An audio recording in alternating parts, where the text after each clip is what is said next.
Dan Goodwin. What is this? This is April 16th, 2025, and it is 8:35 p.m. Central Standard Time.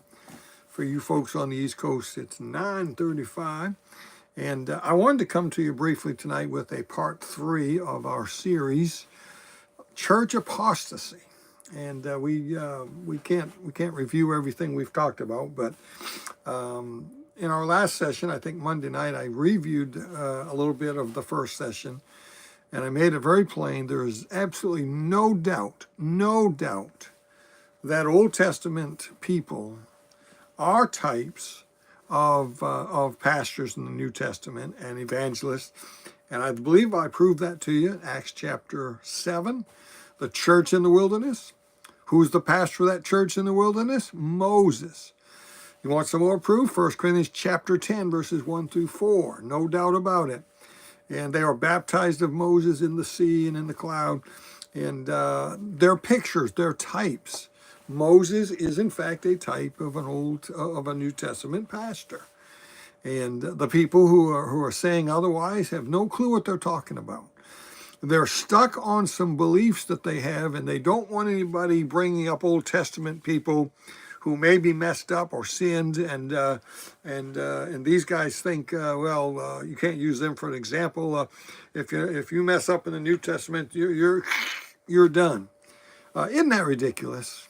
Isn't that ridiculous? Hey, somebody let me know that you can hear me. I don't have my earpiece in. Somebody just let me know I can hear you. There's no comments yet, so somebody tell me you can hear me, okay? And all right, we got a few people on. You need somebody to say I hear you, okay?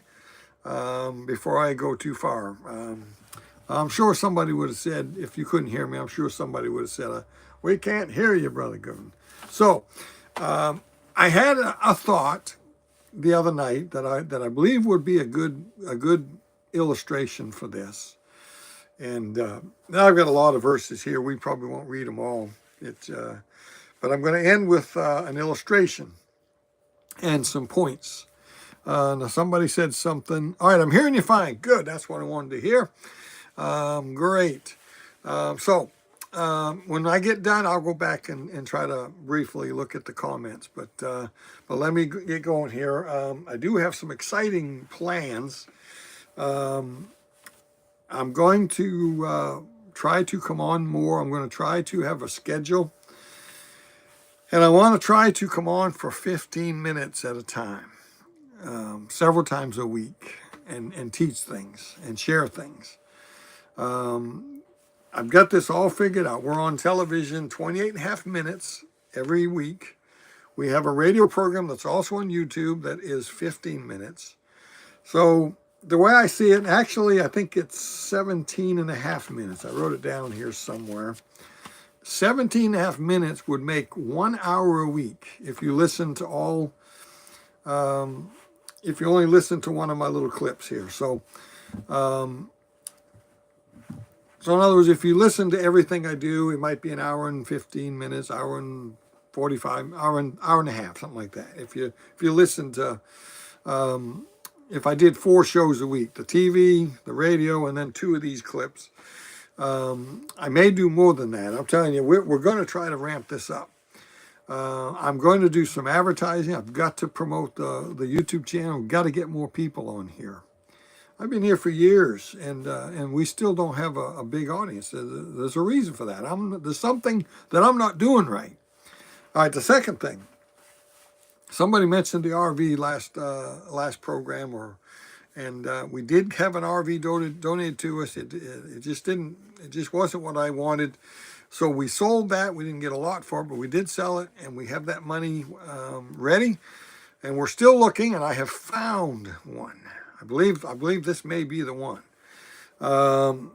It's $10,000. It's a beauty. It's just like new, they say, and very nice condition. And I have about $4,000 right now that's been donated, and we need about another $6,000, and I could go get that thing. So pray about that. Maybe you'd like to give. Maybe you could give. Maybe you could give 6,000. Maybe you could give 5,000 or 2,000. Maybe you can give $100. You can give that by going to. Let's see, what's the best place? I guess the best place would be God's Final Jubilee, the book page. If you go to my bookstore, there's a donate button there, or contact me if you want. If you want to contact me, I can tell you how to do it, or I can help you do it. I guess if you give it on Spotlight, as long as I know that what it's for, I can use it there. I guess it won't matter. But on my ministry page, my book, in other words, go to Prophecy Spotlight, click on Dan's bookstore. There are donate buttons right there that go to my account because that's who's going to buy this is through my account, I guess. If it's simpler and you just want to give on Spotlight, that's okay too. We'll figure that out. That's not a problem. Just let me know that what it was for. Okay. I really want to get the studio out there. I want to get this thing. I want to get the good cameras out there. I want to be able to have 2 cameras and switch them. We're just going to have a much more professional set out there than what you see here.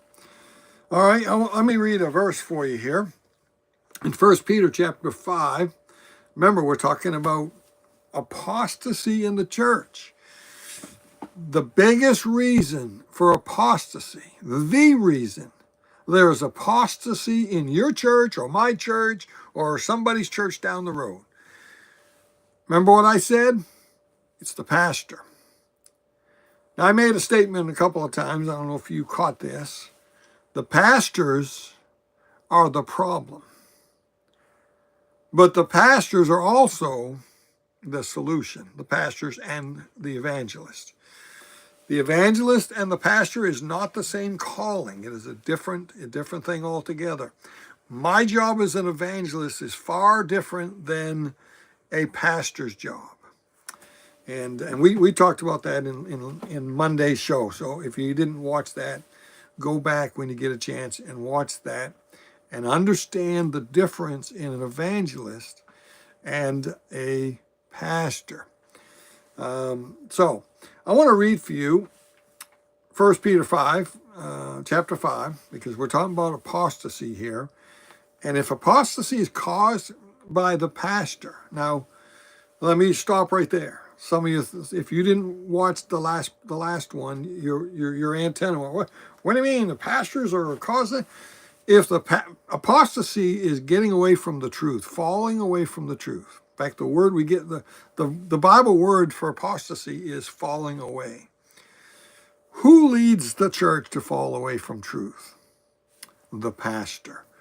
Who has his watchful eye on the church and warns the church and keeps them from going the wrong direction? The pastor. So he's both the problem and the solution. Churches would not apostatize if pastors didn't lead them down the road of apostasy. Are you listening? And a pastor, whether the pastor that caused it and he gets right, or another pastor comes in, takes over, reverses course, gets them back on the right path, through much suffering and travail, by the way. That new pastor has to redirect the church. It's going to be painful. There'll be people that will leave. There'll be people cause trouble. You better make sure before you take a church that's gone the wrong direction, you better make sure that you're up to the task. All right? And, consider the cost before you attempt it. Consider the cost to your family. There's no fight like a church fight. You might be better off starting a church out in the field and go get your own people and build a work rather than try to refocus the church that's gone into apostasy. Now, it's been over there for 5 years, and it's going to be hard to get those people out of that. And sometimes you just got to let that thing go and go start another one. Okay? And so a pastor in the New Testament, a bishop, an elder, is also a pastor or a bishop. He's called a shepherd many times in the Old Testament. Okay, Moses is a type of a New Testament pastor. I promise you he is. I promise you. When we get to heaven, you don't stand next to me because you're going to be found to have been in error. The Old Testament has lots of types and figures of the pastor. And I've got a whole bunch of verses here that I won't probably take the time to give them all. But let's see how fast I can. I've got a Bible program up on my computer. I may be able to get to these really fast and read them. But I want to read for you first, 1 Peter chapter 5. The elders which are among you, starting in verse 1. I exhort, who am also an elder. So an elder doesn't always have to be a pastor, but it certainly is a title for a pastor. So the elders which are among you, I exhort, who am also an elder, and a witness to the sufferings of Christ, and also a partaker of the glory that shall be revealed. Look what Peter says. Feed the flock of God which is among you. That's Old Testament, brother. That's Old Testament. That's Jeremiah. That's Ezekiel. This is Moses. This is Old Testament shepherds here, teaching you a lesson, pastor, about what a pastor is and what your job as a pastor is. I was pretty hard on some of you in Monday's thing, and I challenge you, if you haven't watched that and you're a pastor, go and watch Mondays. Number 2. Part 2. This is part 3. I think it was 54 minutes. And feed the flock of God which is among you. Did you catch that? Not just the flock of God, which is worldwide. The flock of God where? That is among you. And I'll get to this in a minute, but God didn't call you to shepherd somebody else's flock. God called you to feed the flock that is among you in your area, your circle of influence. Now get that. Some of you pastors don't understand what God's called you to. God has called you to a local work in your area. That's your field. Yes, I understand the Great Commission, go into all the world and preach the gospel. That's called sending people out like the Apostle Paul, and he started churches and ordained elders and pastors to take over those churches. You grow into that. You don't do that on day one necessarily. You got to build the work first. It's just you and your wife and your 2 kids and 2 old geezers in the church. You ain't ready to. You got nobody to send out to some other area, right? So hold off on that, okay? Feed the flock of God which is among you, taking the oversight. What is pastoring? You're overseeing. You're the overseer. You're the shepherd. Hebrews 13 talks about this a little bit, about, submit yourself unto him who watches for your soul. I believe it's Hebrews 13:7. And I don't want to get out of order here. I've got this open. So here it is. Let me see if I can find it real quick so I can quote it properly. Here's chapter 11. Hebrews 13. I skipped it. I'm in James. Here we go. Remember them which have the rule over you, the oversight, the rule. Okay, and we'll see that rule in some other places too. In fact, I think it's in this passage, but maybe not. Submit yourself. Remember them which have the rule over you, who have spoken unto you the word of God. Now, you know who that's talking about. That's talking about your man of God, the guy who is leading your assembly, your church. Whose faith follow. Well, I used to preach. I had a sermon called "Whose Faith Follow." Your pastor is supposed to have some faith, and you follow his faith, and you grow, and you mature. And you get to where you can study on your own, and you can discern, okay? And they follow Christ. For a new believer, they're stuck. They don't know how to discern. They're at the mercy of whoever is the pastor where they get saved, and the church that they get in. Whose faith follow, considering the end of their conversation. And let's see, there's another one here, who watches for your soul. There's another verse here. Where's Van? Van usually finds these for me. There's another verse. I think it might be 17.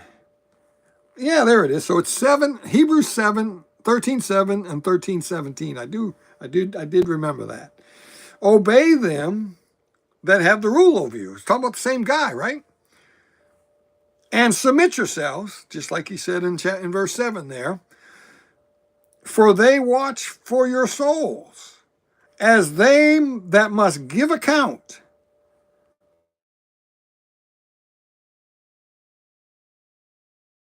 That you. So this is talking about the pastor. He's the overseer.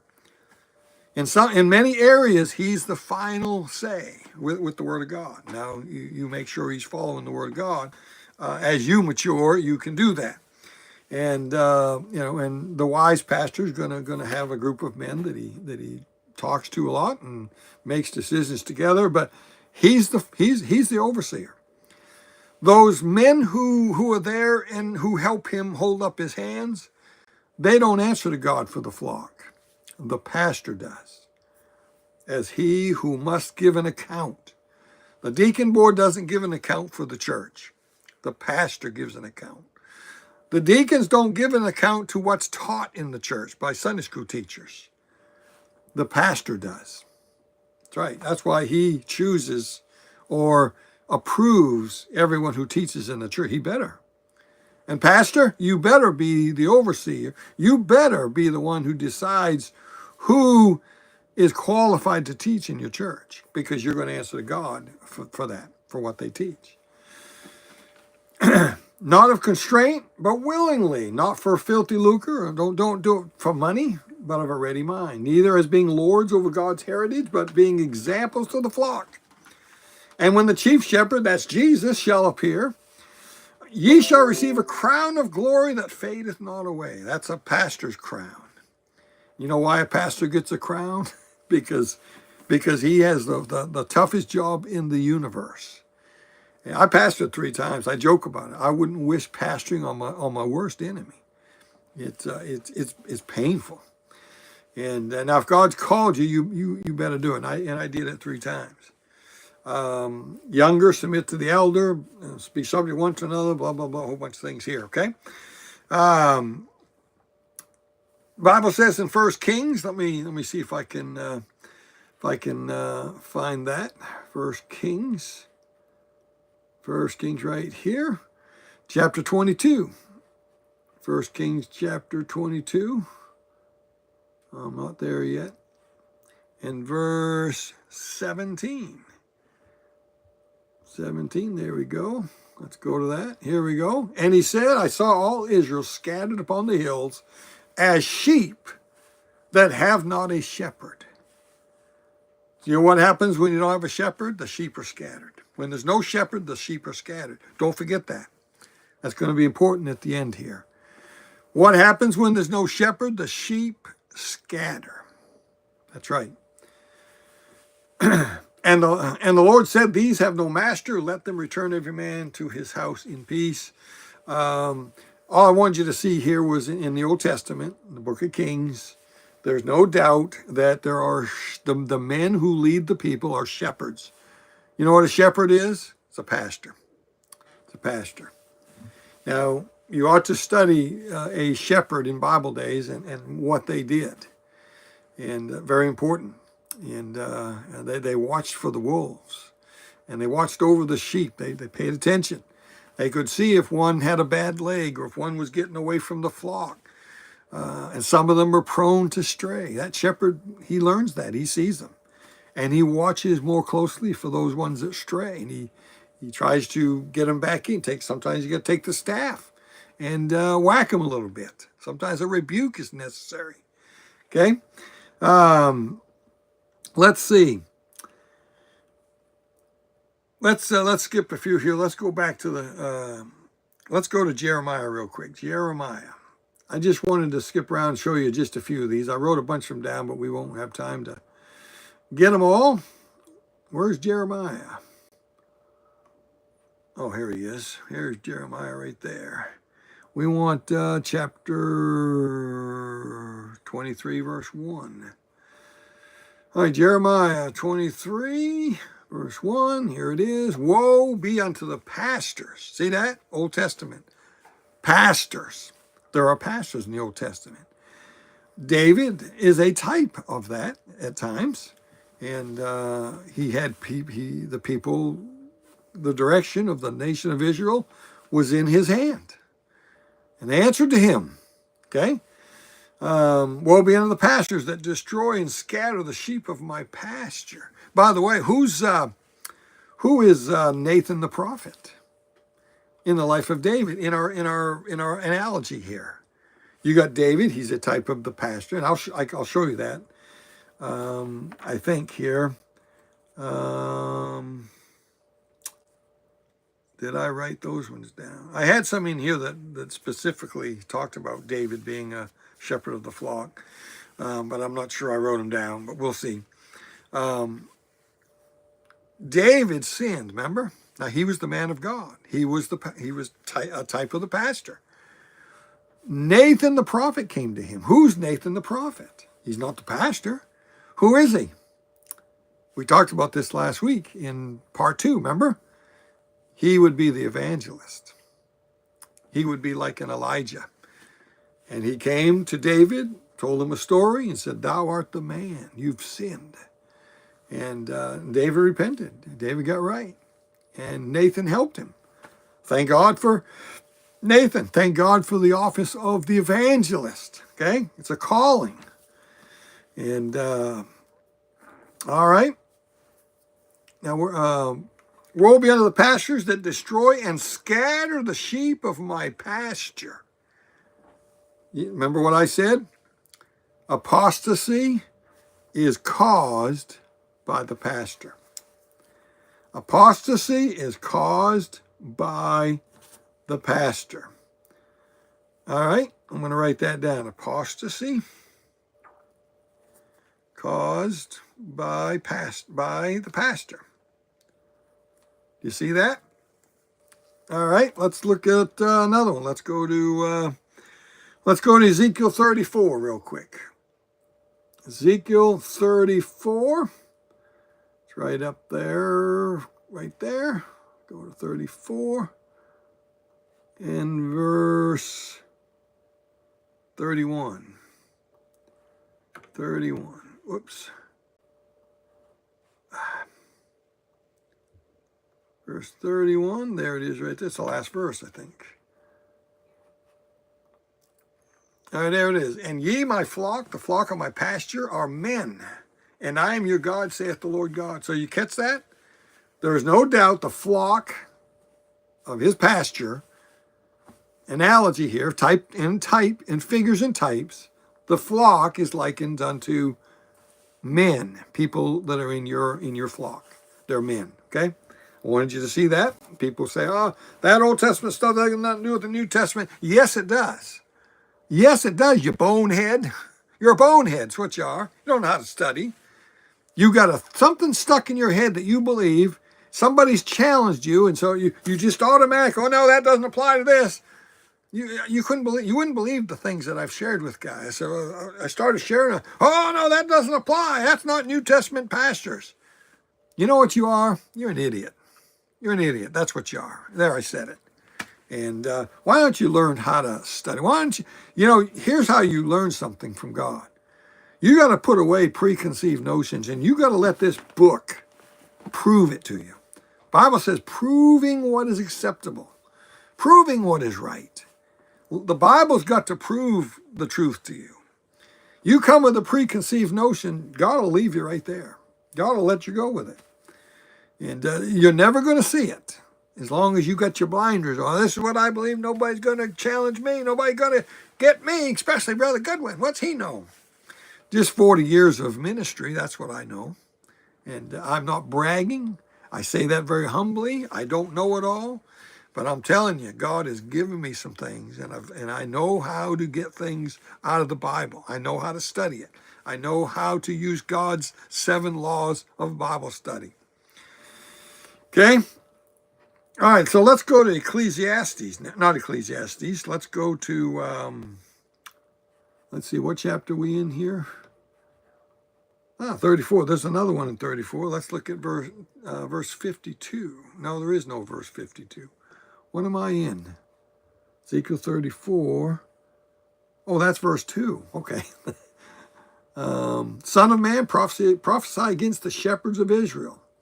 Prophesy and say unto them, thus saith the Lord God unto the shepherds. God has something to say to the pastors. Woe be to the shepherds of Israel that do feed themselves.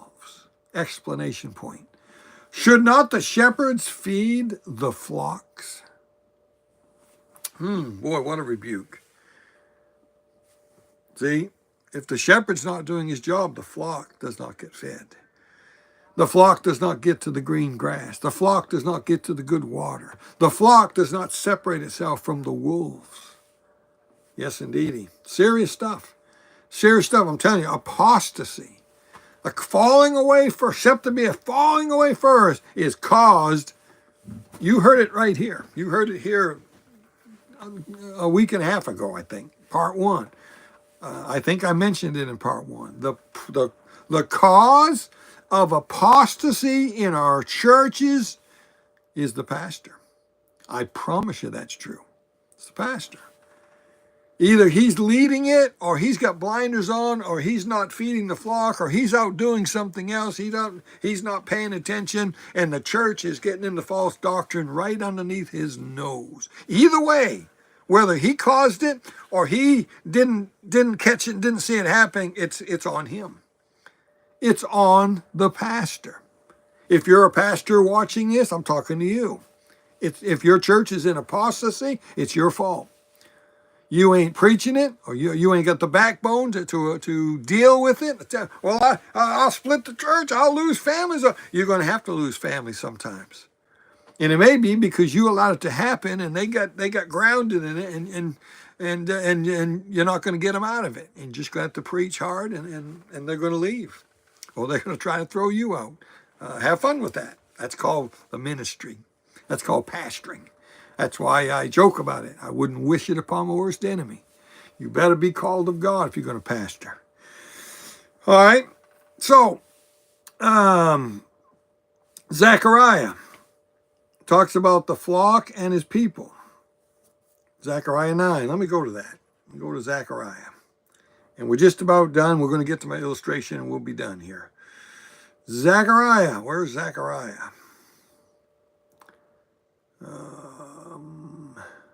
Here it is. Here it is. Okay, what chapter we want? We want chapter 9, I think, verse first. Zechariah 9, and let's just go to, we want verse, I can't read my writing. I don't know if it's verse 4. No.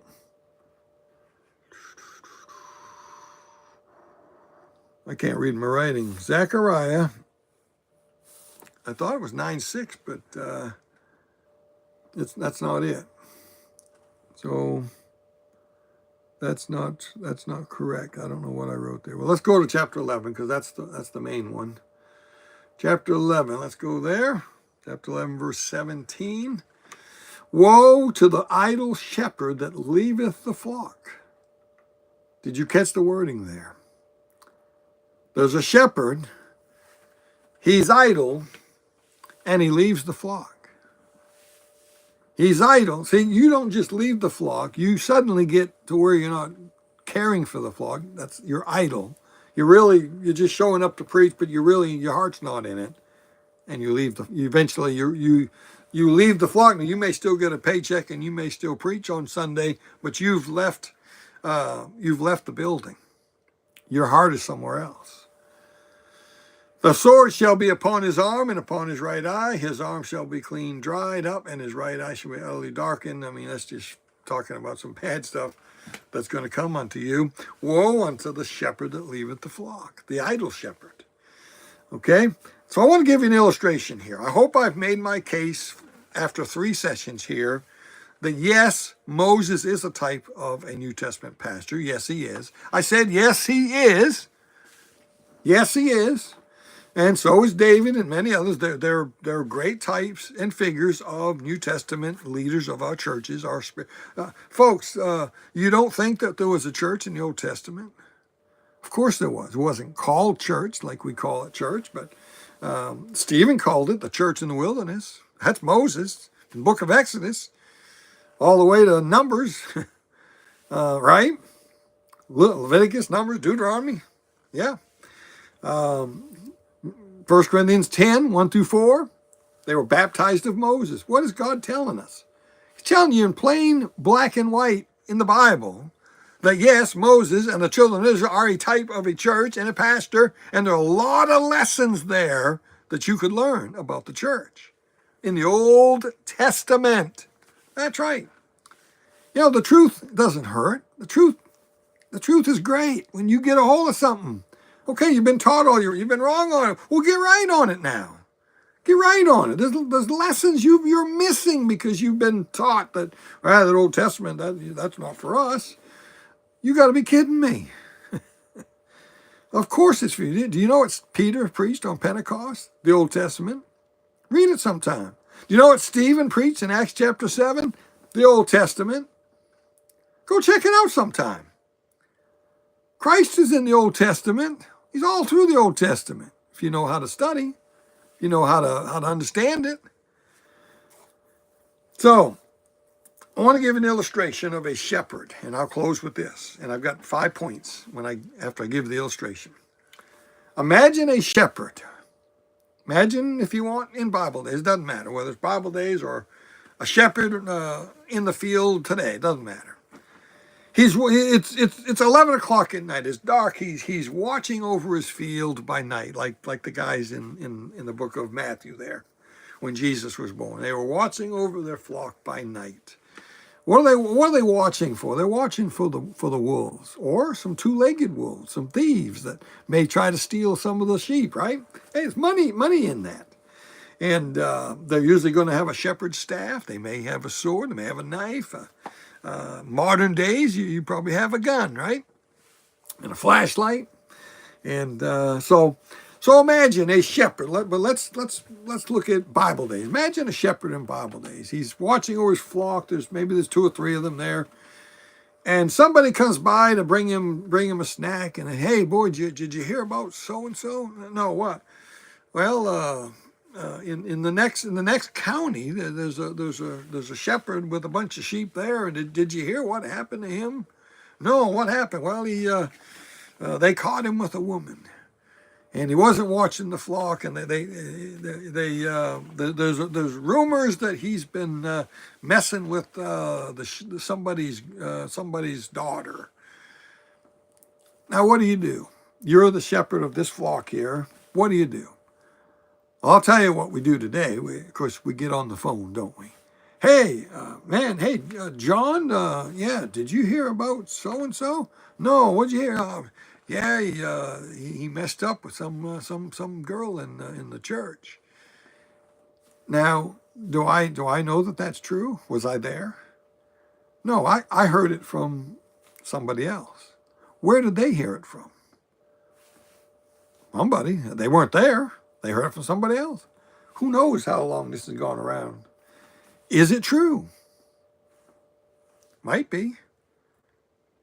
Does it matter to me? Is it my concern?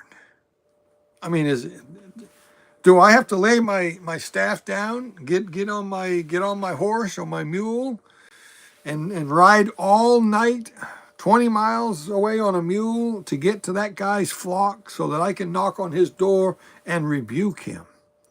That's what is going on today. That's what's happening today in our churches. A shepherd of one flock hears something, and he decides to go to that flock either in person or by phone or by email or text messaging or but mainly on the telephone and calling all his friends, and he's trying to rebuke and destroy that shepherd of that other flock. Now, I want to give you a few things here. Now, by the way, you could apply this to other areas besides the ministry. But we are talking about apostasy, so we're trying to stick to the church here. But Did you know, the shepherd hears of an offense in another flock, something maybe from the shepherd, maybe from one of the shepherd's workers. He hears of an offense that's happened. What does he do? You could apply that to, you've heard that some guy in another home committed adultery on his wife. Maybe it's somebody else's home. Hey, husband, father, dad, is it your job to correct somebody else's home? I'm serious, is it your job to drive 50 miles, knock on a guy's door and accuse him or discipline him, try to correct him about his lifestyle? Is that your job? Has God called you to do that? I'm trying to help you tonight. Honest to goodness, I'm trying to help you. I'm trying to especially to help some pastors and evangelists understand what there's a process here. You could say it's another ministry, another home. You heard something about another home. You heard something about another ministry besides yours. Maybe you're in the bus ministry at your local church. You hear about somebody else's bus ministry. Do you leave your ministry and go try to correct someone else's bus ministry? It's not your bus ministry, right? Are you the pastor over there? No. Has God called you, who are running a bus ministry in this church? You hear about a bus ministry in a church another state away. Is it your job to go and correct that man's bus ministry? I suggest before you even head that way, you call that pastor. Ask him if you can come discipline or correct his bus director. He'll tell you to get lost if he's got any sense.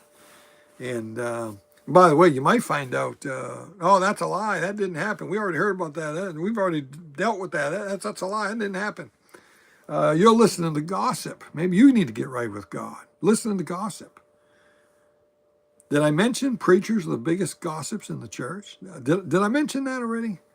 I mentioned in the last show and the one before that. I don't think I had mentioned in this one. So, all right, I want to hurry up here. I want to hurry up. A shepherd in my illustration could be another home, another ministry, another business, some other businessman that you know or you don't know. Some other institution. Is it your job to leave your flock, your bus ministry, your pulpit, whatever it is that God's given you?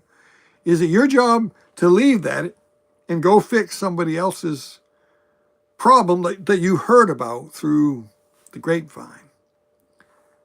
Or let's say it's true. Is it your job to go straighten it out? Is it your job to go rebuke that person?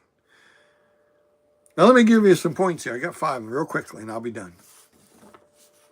Number 1, you, pastor, you, husband of a wife, were not called to pastor someone else's or rebuke someone else's wife or someone else's husband. Do you see what I'm saying? I'm trying to apply this to different things. God calls a man. Listen, we talked about this in part 2. God calls a man to pastor a local flock, a flock. Boy, if you pastors would get that, you could sleep at night. You could man, who cares what the pastor in another city's doing? Don't you have enough to do with your flock? Aren't you busy enough? Aren't you stressed enough dealing with the sins of your church without meddling in the sins of somebody else's church? Now, here's what they say, and here's what they were attacking me about. Oh, you think sins shouldn't be dealt with? You're weak, brother. Good, you're weak on this. I promise you, you are absolutely wrong, Buster. And the guy that accused me of it has sinned, and he even admitted it. And I have text messages from him. He knows he slandered me, and he says, I'm going to keep slandering anybody that believes like you do. Now, what kind of Christian does that? An idiot, that's what. An idiot. I mean, you got to be kidding me. I am right about this. It is not my job as a pastor, and I'm not a pastor, but if I was, it is not your job as a pastor to go across town to some other church, another county, another state, another country. I don't care where it is. It's not your flock. That's not your church. It's not your business. Now, you like that or you lump that, because I'm right about this. You like that or you lump that, you lughead. That's right. You're a lughead. Why don't you get right with God? You sit there in your computer desk. You sit there with your camera and your YouTube and your podcasting, and you sit there and you bring up people all over the country. Some of them have been dead for 25 years, and you bring them up. This guy here, he was guilty of that. You don't know what you're talking about. You're spreading lies. You know what that makes you? Makes you a liar. Remember that thing I gave a few shows back? These 6 things does the Lord hate, yea, 7 are an abomination unto him. One of them is spreading lies. Another one is spreading discord among the brethren. God loathes it. He detests it. It's abomination to him. Why isn't it an abomination to you? Because you love it. It's like you're spreading, you know what. So, and it becomes an addiction to these guys. They're looking all the time for some brother, somebody that's messed up, somebody that they heard has fallen. And man, they get on their show and they start to destroy that man. Somebody has wisely said the only army, the Christian army is the only army that kills its wounded. Boy, isn't that true. You were called, pastor. You were called to shepherd a flock. You were not called to shepherd somebody else's flock. You were not called to rebuke or entreat or teach or inform some other flock. Your job, God called you. Hey, want some proof about this? Would you like some biblical proof? Revelation chapter 2 and Revelation chapter 3. What do we have in those 2 chapters? We have 7 churches mentioned. Did you know what God told the church at Ephesus is not what he told the church of Smyrna? Did you know that the church in Philadelphia was told some things, and the church of the Laodiceans was told something different? Did you know it wasn't the business of the church of Ephesus what God told the church of the Laodiceans? Wasn't their business. Wasn't their business. And pastor, what happens in a church across the county from you, across town, or across another state, is none of your business. Now, if you're going to send your junior off to a college that's operated by a church somewhere, another church, it becomes your business a little bit. Now, I'm not saying that you got the right to go correct them. No, you got the right to not send little Johnny there. And I believe you ought to judge that church and that ministry before you send little Johnny down there. And yeah, you were called to pastor a flock.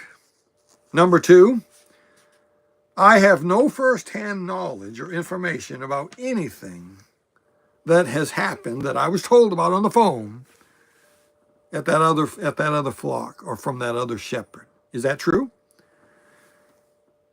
The guy that called me and was upset, and different people, it's not just one, there's several. They meant, several preachers were mentioned, several things were mentioned. They had zero firsthand knowledge about that situation. Zero.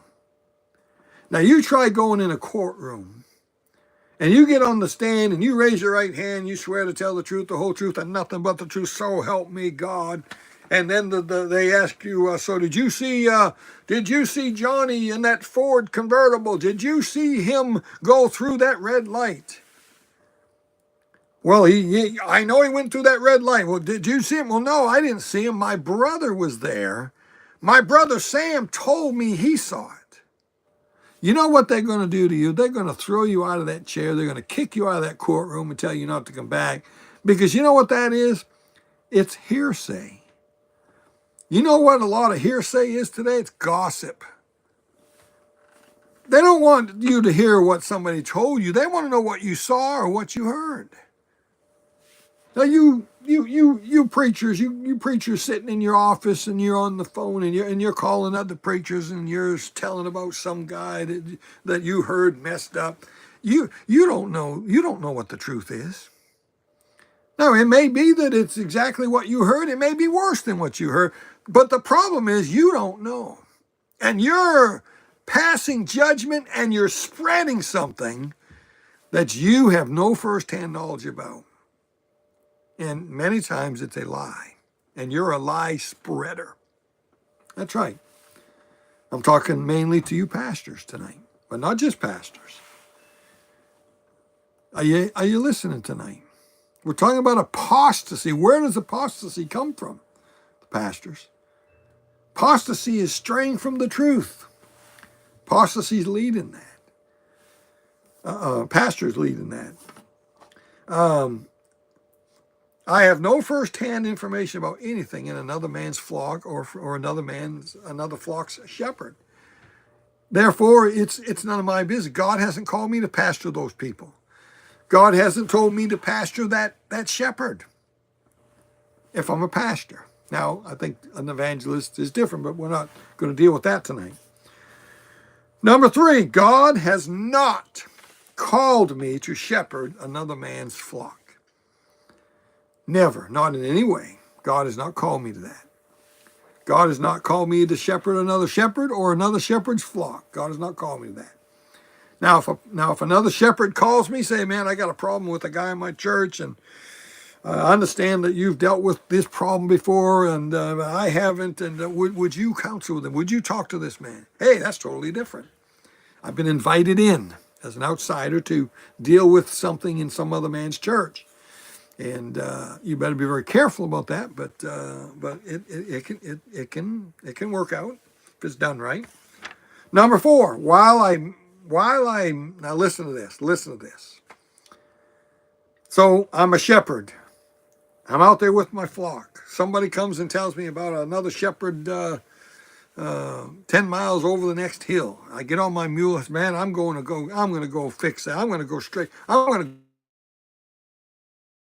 go rebuke. Let him have it. So I get on my mule and it takes me, it's the next day before I can get there. I'm going to have to stay there a day or two and then come back. What happens to my flock? What happens to my flock while I'm off disciplining some other shepherd of another flock? That's none of my business. What happens to my flock? Well, I think my flock strays. I think my flock gets away from me. And I think when I come back, that there may be some wolves have been there while I was gone. Do you hear what I'm saying tonight? Number 4 is this. While I meddle with another man's flock or another flock's shepherd, my flock is without a shepherd. My flock is on its own. There's no watchman watching for the wolves. There's nobody leading them to the green grass. There's nobody watching for the strays. No, because I'm not there to do that. You know why? Because I'm off trying to fix somebody else's mess. That's none of my business. That's not turning a cold eye. That's not turning the cheek to sin. I don't know what they did. I don't know the situation. It's none of my business. I don't have to make a judgment on that. It's not my circle of influence, not my area. I'll tell you what. Why? Because we're busybodies. I'll tell you why. Because pride. I'll tell you why. Because we think God's called us to fix everybody else. Some of you, I know some of you got some fixing of yourself to do. You better leave these other guys alone. You better look in the mirror. You better get working on you. Is spreading discord among the brethren. God's mad at that. God says that 6 things do I hate, yet 7 are abomination to me, God said. And some of you preachers are guilty of it. You're guilty of 2 or 3 things on that list when you attack other preachers and spread lies and falsehoods and judgment and slander and gossip. Yeah, yeah, tattletales and while I meddle in another not get its needs met. What is wrong with us? What is wrong? Can you imagine a shepherd in the middle of the night leaving the flock to go to some other man's flock because you heard that he messed up with some woman, and so you're going over there to rebuke him and tell his flock that they need to vote him out, and you get there and you find out this wasn't I got some bad information, this is not true, and meanwhile your flock is fighting wolves while you're gone. Yeah. Flock. God can take care of his shepherds. Woe unto the shepherd, didn't we read? Woe to the idle shepherd that feedeth not his flock. Woe, God says that. God sees them. If something has happened there and it's serious, do you think the God who ordained them, the God who called them, the God who set that man over that flock, do you think he can handle things over there without your help? What a mess. God, the chief shepherd, who's over all the shepherds and who sees everything, I think if he needs your help, he can tell you. But I don't think he needs your help. I think you got enough to do with your flock without trying to straighten out somebody else's flock or somebody else's shepherd. There's far too much of this hatred and gossip and disparaging men of God that you think you've heard something about. Well, he shouldn't be in the ministry, and here's why. And I've heard so much of this stuff, it makes you sick. You didn't call anybody to preach, my friend. Neither did I. God is the one who calls men to preach and to be in the ministry and to be an evangelist, to be a pastor. And I think God does use the church. The church lays hands on these men, letting them know that we believe that call, we see that call of God in you. And that helps keep some of the nuts out that really aren't called, but they think they are. And there needs to be the laying on of hands of a man of God. And Paul had hands laid on him, and he was sent out. Paul laid hands on others to pastor the churches he started. And that keeps things mostly right most of the time. And that doesn't mean that a guy doesn't get ordained that maybe shouldn't have, because we're all human, right? But listen, that guy's not your problem. If you didn't ordain him, stay out of it. Stay out of it. You don't know anything. You don't know the facts. Stay out of church again. Sometimes something's going to go around about your church, and some of it might be true, some of it might be half-truths. And you're going to start hearing things.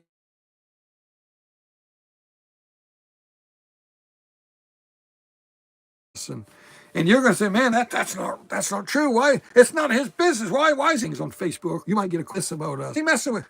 You reap what you sow, bro. That's why. You reap what you mess with somebody else's ministry. You make judgments on something that you have no jurisdiction over. You have no influence over. You have no knowledge of all the facts. You mess with that, somebody will mess with yours. You reap what you sow, and you're going to be upset about that, and it's going to hurt. And all right, has that helped anybody tonight? Part 3. Now, I'm going to get to the must-be stuff. Must be. I've got some illustrations to share with you about that. That's going to be phenomenal. Are those 1 Timothy chapter 3, Titus chapter 1? The bishop then must be. Are those really qualifications? How come he didn't say qualifications? He didn't, did he? Here are the qualifications of a pastor. He didn't say that, did he? He said a pastor must be, and he gave a list of things. Titus, same thing in chapter 1 of Titus. A bishop, therefore, must be. Didn't say these are the qualifications before he can be a pastor. Didn't say that, did it? I'll tell you the qualification of a pastor. You got to be called of God. A pastor needs to see it, and hands need to be laid on where the church is agreeing that we see this call of God in this man's life. We believe he's called. That's it. So what about 1 Timothy 3 and Titus chapter 1? You'll have to wait. We're gonna share that.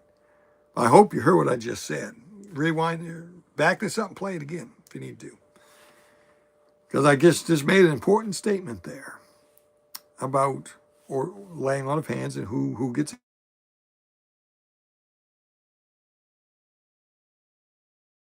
hands. I think the must-be's of 1 Timothy 3 and Titus chapter 1. And some use it